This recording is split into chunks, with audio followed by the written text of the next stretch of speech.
Jangan sampai ada penambahan-penambahan lagi, dan harapannya tadi yang dihimbau oleh Kementerian Kesehatan untuk tidak dulu berpergian ke luar negeri, terutama ke negara-negara yang transmisi penularannya cukup tinggi ya, di antaranya di Saudi Arabia, Turki.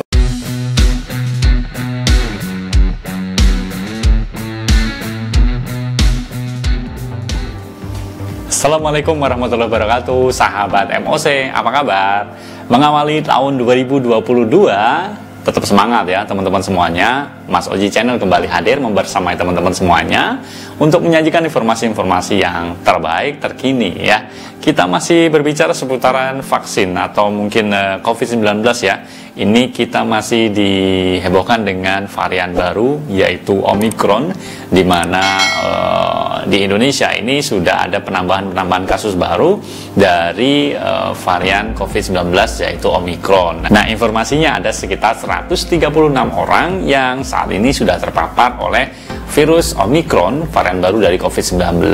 Nah, tentu saja ini menjadi sebuah kewaspadaan kita semuanya di awal tahun 2022 karena hasil yang dilaporkan oleh Kementerian Kesehatan dari 136 orang itu sebagian besar adalah mereka-mereka yang datang dari luar negeri.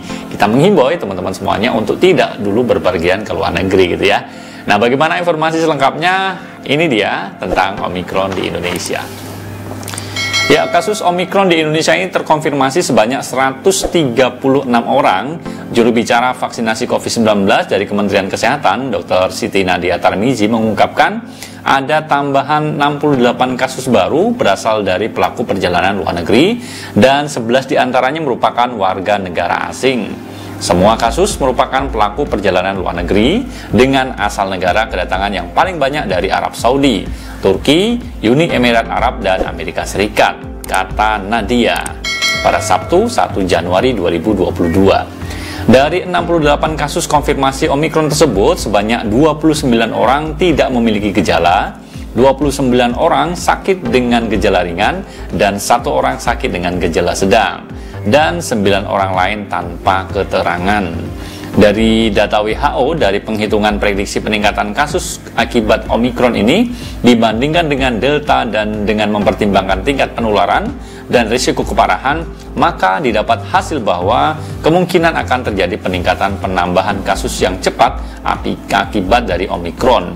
Akan tetapi diiringi dengan tingkat penggunaan tempat tidur rumah sakit atau ICU yang lebih rendah dibandingkan dengan periode Delta. Artinya bahwa varian Omicron memiliki tingkat penularan yang tinggi tapi dengan risiko sakit berat yang rendah. Hal itu sesuai dengan hasil 2 penelitian dari laboratorium terbaru di Inggris yang menunjukkan alasan gejala Omicron bisa lebih ringan daripada varian lain seperti Delta dan Alpha. Studi menyatakan bahwa Omicron kurang efektif menyerang sel paru, area di mana bisa paling rusak oleh varian lain.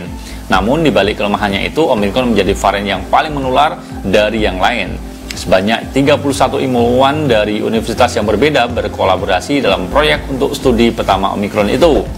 Studi kedua ditulis oleh 34 ilmuwan dari lembaga Skotlandia dan Inggris. Kedua penelitian tersebut diterbitkan dalam bentuk pracetak, yang berarti mereka belum ditinjau oleh ilmuwan lain. Walaupun begitu, Kementerian Kesehatan meminta masyarakat Indonesia tetap waspada karena situasi dapat berubah dengan cepat. Karena itu, upaya pencegahan dan pengendalian serta upaya mitigasi lainnya harus tetap berjalan. Kita menghimbau masyarakat untuk menahan diri, tidak berpergian ke luar negara dengan transmisi penularan Omicron yang sangat tinggi. Jangan egois, harus bisa menahan diri untuk tidak berpergian ke luar negara dengan transmisi penularan COVID yang sangat tinggi seperti di Arab Saudi, Turki, Uni Emirat Arab, dan juga Amerika Serikat. Kita harus bekerja sama melindungi orang terdekat kita dari tertular COVID-19. Mari kita bisa menahan diri, kata Nadia Tarmizi. Ya, itu tadi teman-teman semuanya informasi yang bisa kita sharingkan ya terkait dengan Omicron. Perkembangannya di Indonesia ada 136 kasus baru ya sampai dengan akhir tahun kemarin. Jangan sampai ada penambahan lagi, dan harapannya tadi yang dihimbau oleh Kementerian Kesehatan untuk tidak dulu berpergian ke luar negeri, terutama ke negara-negara yang transmisi penularannya cukup tinggi ya, di antaranya di Saudi Arabia, Turki, kemudian juga Amerika Serikat tadi ya, di Uni Emirat Arab juga ya. Jadi harapannya teman-teman bisa saling menjaga, saling melindungi untuk tidak egois, jalan-jalan ke luar negerinya ditunda dulu gitu ya.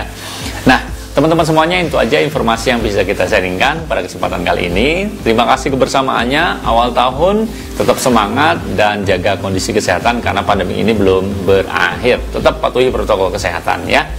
Saya undur diri, saya mohon pamit, sampai ketemu di lain kesempatan. Terima kasih. Assalamualaikum warahmatullahi wabarakatuh.